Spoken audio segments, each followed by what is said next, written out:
You won't be able to sleep after hearing this. The basement was old and smelled of mildew and dust.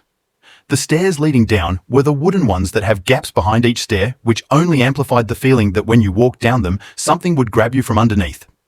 There were 3 singular lights down there that had to be turned on with pull cords, so you had to go down into the near-complete darkness to turn them on. I stood at the top of the stairs, my childhood imagination running wild with thoughts of monsters in the darkness.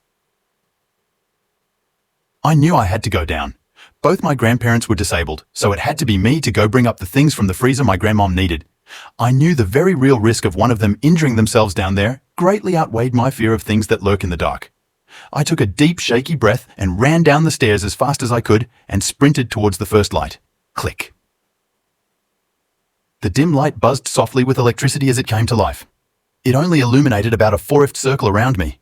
I looked around at the old workbench and all the random stuff that was down there which did nothing but creep me out even more. There were so many dark corners for things to lurk, and the dim ring of light around me only made the rest of the darkness seem more oppressive. As I was preparing myself to run to the next light near the old fridge, suddenly I was plunged into darkness. I didn't hear a click or that distinct popping noise of a bulb dying. It was just silent. Waves of fear washed over me as my mind raced. I had to do something. I ran towards the next light, feeling invisible hands reaching for me as I moved. Click. Nothing. The lights weren't working. I pulled the chain again, keeping my eyes shut tight, just praying that when I pulled it again, I'd see a flash of light through my eyelids. But I didn't. It was dark. The only light in the basement was the subtle glow of the streetlights coming through the tiny basement windows. I told myself on repeat there was nothing there and monsters weren't real, trying to find any shred of bravery left in me. I took a deep breath as I flung the door of the freezer open and grabbed the things my grandmom had asked me to bring up. I started turning to run back to the stairs when I heard the worst noise I could have imagined at that moment. The basement door slammed shut loudly and forcefully. Whack. No, please no. I scrambled up the stairs as fast as my body would carry me and tried desperately to open the door.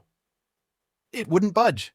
The door didn't have a lock on it, but it did stick in the frame sometimes and was hard for even a grown adult to open, let alone a young girl. My grandparents never closed it for exactly that reason. Grandma? Grandpa? Someone please open the door. I dropped everything I was holding and violently shook the door handle as hard as I could. I yanked and pulled on it desperately, but it didn't move. The door opened in towards the basement, so ramming myself into wasn't an option. But, truthfully, I wasn't strong enough to unstick the door, let alone bash my way through it. Then a horrible thought crept into my mind. The door faced inward. There was no draft at all, let alone one strong enough to have done that. Someone had to have slammed it like that, from inside the basement. Then I remembered just to the left of the fridge was the cellar door that led to the outside. But I'd have to go all the way across the basement to get there. I sat for a moment with my head against the door and my back scrunched tightly against the wall, trying to figure out what to do when I heard a noise from below. Shoo! It was just a quiet little scuffle, like someone dragging something across the concrete floor, but it sounded like it was directly below me. I froze as I listened. There it was again. Shh. It sounded like it was moving out from under the stairs towards the bottom step. I was shaking so violently if someone had seen me, they probably would have thought I was having a seizure. Maybe I was. I don't really know. Grandmom! Grandpa! Please! Open the door! Please!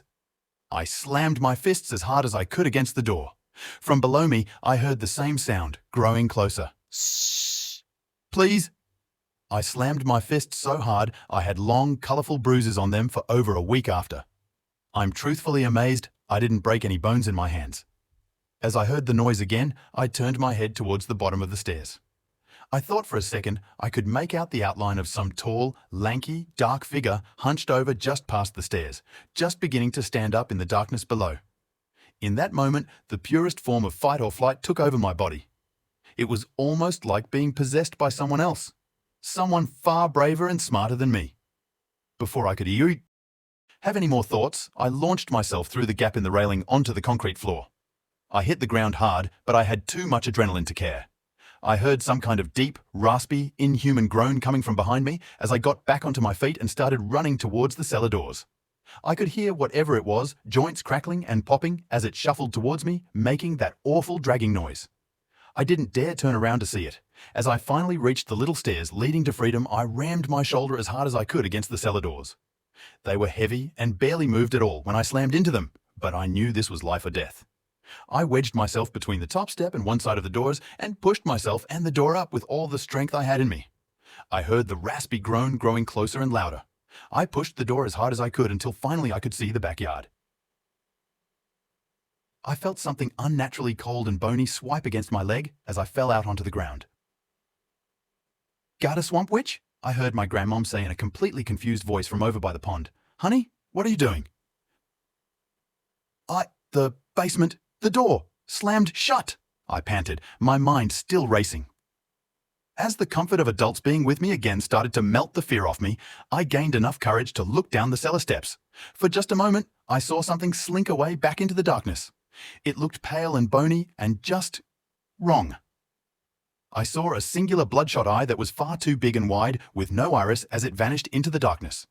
As soon as that eye connected sight with mine, the fear returned, and I slammed the door shut aggressively. "Baby, what are you doing? Are you okay?" My grandmom started to make her way over to me with a look of grave concern on her face. "What had been it to you?" I looked down at myself.